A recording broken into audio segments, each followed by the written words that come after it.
Eh salut, je vous ai manqué. Ben me revoilà. Et ouais, il a neigé, du coup je suis retourné skier. Et peut-être vous aussi. Bon, alors aujourd'hui je vais répondre à vos questions de la FAQ. Certains m'avaient posé des questions par rapport au ski. Donc qu'est-ce qu'il faut regarder quand vous louez un ski, quand vous achetez un ski? Si la neige elle colle comme ça, bah, par exemple là c'est que mon ski il n'a pas été farté depuis un moment. Donc ça c'est pas un bon signe. La première chose à regarder, c'est s'il n'y a pas de trou sur la semelle. Bon, ça paraît évident. Mais la deuxième chose, c'est de regarder si la semelle, elle n'est pas grise.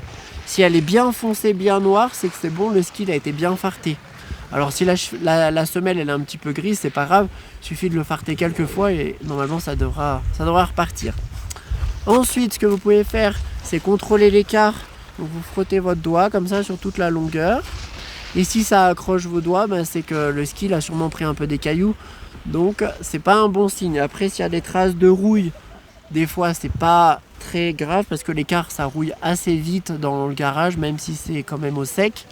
Et par contre, faut pas que tout le car soit rouillé, ça c'est sûr. En tout cas, le bon signe, c'est si vous passez votre doigt et que ça vous coupe pas, c'est que c'est bon. Et ensuite, pour terminer, pour le contrôle, vous passez votre main comme ça. Et si vous sentez que ça accroche comme ça, sur le dos de la main, normalement ça doit faire un petit bruit comme ça, écoutez. Voilà.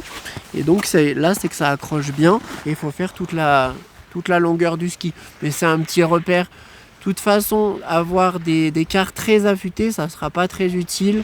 Ça sera utile à partir du moment où vous aurez un niveau classe 3, classe 4. Donc ça veut dire à partir du moment où vous aurez découvert le virage coupé. Voilà, bien être sur l'écart et faire deux belles rails. Si vous êtes en dérapage ou en chasse-neige, la seule importance c'est d'avoir un ski qui soit bien farté pour ne pas avoir la neige qui colle dessous. Ensuite, vous m'avez posé les inconvénients et les avantages d'être moniteur de ski. Donc on peut commencer par, on va commencer par les inconvénients. Les inconvénients, des fois, ça peut être l'irrégularité du travail, donc ça veut dire des fois des grosses semaines et puis des fois plus rien, parce qu'on est indépendant, donc des fois on se retrouve sans travail, donc il faut bien gérer ça. Ensuite, la grosse difficulté, ça peut être si c'est quand il pleut. Et là, c'est vraiment terrible. Mais en général, il pleut pas souvent au ski. En général, c'est 2-3 jours maximum dans toute la saison. Donc ça va, il suffit d'avoir une belle cape de pluie et des gants pour faire la vaisselle. Et normalement, ça va. Et en dernier, si je peux en donner un dernier, c'est que c'est quand même physique. Hein. Il faut être bien entraîné. Donc il faut se préserver. Il ne faut pas... s'il y a un accident, si je me fais mal au genou, c'est fini. J'ai plus de salaire, j'ai plus rien. Donc voilà, il faut bien s'entraîner. Mais du coup, on peut partir sur les avantages.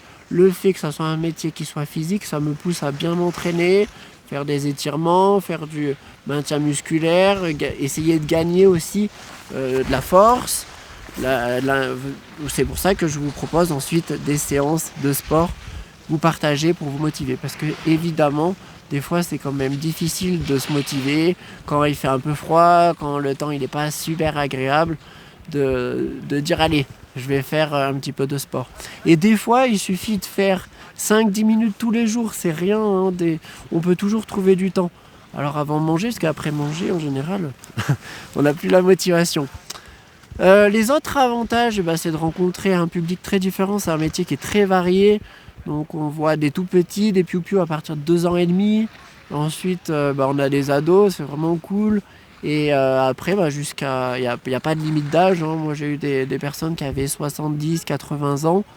Et voilà, donc après, c'est un travail là aussi d'accompagnement psychologique, parce qu'il y a quand même beaucoup de paramètres qui font que on a quand même beaucoup d'émotions quand on skie. La peur de la vitesse, de la pente, des fois même le vertige. Donc il y a beaucoup de choses et c'est ça qui me plaît, c'est cet accompagnement. On est souvent confronté quand même à des difficultés, je dirais pas des problèmes, mais c'est comme dans la vie, on rencontre des difficultés dès qu'on fait quelque chose. Il faut trouver des solutions. Et puis ce qui est beau, c'est de voir le résultat à la fin de la journée ou même de l'heure ou de la semaine. C'est hyper bon aussi pour le moniteur de voir tout ça. Sinon, voilà, il y a plein d'autres avantages et inconvénients, c'est sûr. Moi, j'ai commencé le ski à 3 ans avec mes parents, puis à l'école de ski. Puis après, j'ai suivi le cursus, la passion. Moi, j'aimais bien faire du freestyle, j'aimais bien sauter. Et puis après, j'ai dû forcément faire de la compétition, du slalom, du géant, faire du snowboard, aussi en slalom, en toucher à tout. Forcément, quand on est moniteur de snowboard, on est moniteur de ski et vice-versa.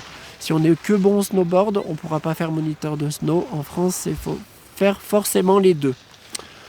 Voilà, j'ai répondu brièvement à vos questions. N'hésitez pas à me poser d'autres questions, j'espère que ça vous aura fait plaisir. Moi, il faut vite que j'y aille parce que là, il fait beau, la neige est bonne. Et regardez, là, la neige, elle a collé. Hop, vous en souvenez comment on fait? On se retourne. Hop, même moi, hein, je me sers tout ce que je vous ai expliqué dans mes tutos, je le fais. Hein. C'est pas pour rien. Et on met le pied bien droit. Et c'est bon, c'est parti. Allez, je vous laisse, à bientôt, merci. Ciao.